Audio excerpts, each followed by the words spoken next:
Magandang araw sa inyo mga kadadi! Nag-viral nga po ito at marami nga po nag-request na magluto po ulit tayo. Huwag kayong mag-alala mga kadadi, mas lalo natin pinasarap ito at pinalevel up. Hindi naman po kamahalan ng ilalagay natin mga ingredients dito pero lalong sumarap po ito. At tara, samahan nyo na po akong magluto pero bago yun ay mag-intro muna po tayo!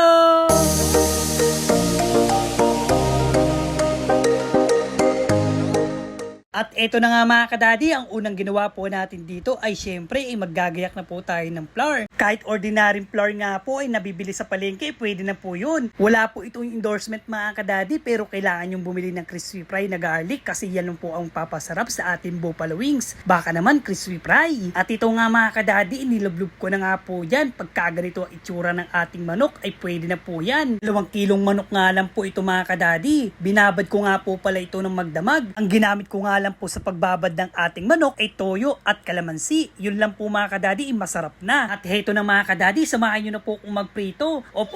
Mahinang apoy nga lang po ang gagamitin natin. Dahil nga po kahit anong flour ay madali pong masunog pag malakas ang apoy. Kaya mahinang apoy muna po ang gagamitin nyo dyan.